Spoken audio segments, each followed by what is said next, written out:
पौराणिक कथा के अनुसार एक बार की बात है, किसी नगर में एक राजा ने एक मंदिर बनवाया जिसमें श्री कृष्ण जी की एक मूर्ति भी रखवाई, लेकिन उसकी कभी पूजा नहीं की। पूजा करने के लिए उसने मंदिर में एक पुजारी रख लिया। पुजारी नियमित रूप से कन्हैया जी को नहलाता और उनकी बड़ी श्रद्धा भाव से पूजा अर्चना करता।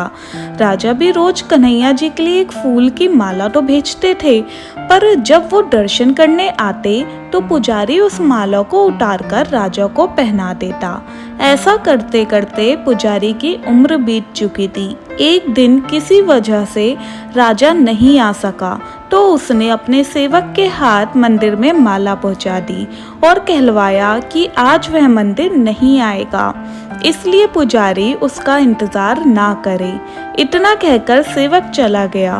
पुजारी ने हमेशा की तरह कन्हैया जी को माला पहना दी, लेकिन जब शाम हुई तो पुजारी यह सोचने लगा, माला उतारकर किसे पहनाई जाए। उसने सोचा, क्यों ना ये माला आज मैं ही पहन लूं। वैसे भी मेरी उम्र हो चली है, जीवन का क्या पता कब खत्म हो जाए। इतना सोचकर पुजारी ने माला उतारकर अपने गले में डाल ली, लेकिन इतने में ही सेवक आ गया और उसने बताया कि राजा की सवारी मंदिर में पहुंचने वाली है। राजा की सवारी आने की बात जब पुजारी ने सुनी तो वह डर गया। उसने सोचा कि अगर राजा ने उसे देख लिया तो वह तो मरवा ही देगा। आनन फानन में पुजारी ने माला उतारकर वापस कन्हैया जी को पहना दी। जैसे ही राजा अंदर आया तो हमेशा की तरह पुजारी ने माला कान्हा जी के गले से उतारकर राजा को पहना दी, लेकिन माला पर लगा सफ़ेद बाल देखकर राजा समझ गया कि पुजारी ने यह माला स्वयं पहनी थी।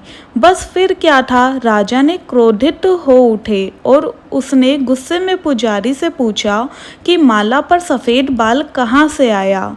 तब राजा की बात सुनकर पुजारी डर गया और बोल पड़ा, यह तो कन्हैया जी का है। अब तो राजा को और भी क्रोध आ गया, क्योंकि कान्हा तो भगवान हैं और उनके बाल सफ़ेद कैसे हो सकते हैं। इसलिए राजा ने फरमान सुना दिया कि कल श्रृंगार के समय राजा खुद आएगा और देखेगा सच में ही कान्हा जी के सफ़ेद बाल हैं या पुजारी झूठ बोल रहा है। उन्होंने कहा कि अगर पुजारी ने झूठ बोला होगा तो उसे फांसी दे दी जाएगी। राजा का फरमान सुनकर पुजारी का बुरा हाल हो गया। उसने सोचा, अब क्या करे, कहाँ जाए, अब तो उसका मरना तय है। तब वह रोते हुए भगवान की शरण में गया और उसने कहा, हे केशव, मुझसे झूठ बोलने का अपराध तो हुआ है, लेकिन हो सके तो मुझे क्षमा कर दे और राजा से क्षमा करा दे। पुजारी ने कहा कि हे माधव, आपकी सेवा करते करते मैं वृद्ध हो चुका हूँ, अब आप मुझे माफ़ कर दीजिए, ऐसी गलती दोबारा नहीं होगी। यही कहते कहते पुजारी की न जाने कब आँख लग गई और उसकी आँख तब खुली जब सुबह हो चुकी थी।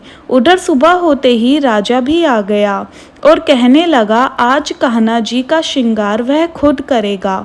ऐसा कहकर जैसे ही राजा ने कान्हा जी का मुकुट उतारा तो देखा कि श्री कृष्ण जी के तो सारे ही बाल सफ़ेद हैं, लेकिन राजा को फिर भी यकीन नहीं हुआ। उसे लगा कि फांसी के डर से पुजारी ने कान्हा जी के बालों को रंग दिया होगा। राजा ने सोचा कि क्यों ना कान्हा जी का एक बाल तोड़कर देखा जाए। इसके बाद राजा ने कान्हा जी का एक बाल तोड़ लिया, लेकिन जैसे ही बाल टूटा कन्हैया जी के सर से खून की धारा बहने लगी। यह देखकर राजा भगवान के चरणों में गिरकर माफ़ी मांगने लगा। तभी श्री कृष्ण जी की मूर्ति से आवाज़ आई, हे राजन, तुमने मुझे केवल मूर्ति मात्र ही समझा, इसलिए आज से मैं तुम्हारे लिए केवल मूर्ति ही हूँ। लेकिन पुजारी ने सच्चे मन और पूरी श्रद्धा से मेरी भक्ति की है, इसलिए उसकी अनन्य भक्ति को देखकर मुझे अपने बाल सफ़ेद करने पड़े। कन्हैया जी ने कहा कि भक्ति में कभी भी संशय नहीं होना चाहिए और सच्चे भक्त की लाज तो मैं कभी जाने ही नहीं देता।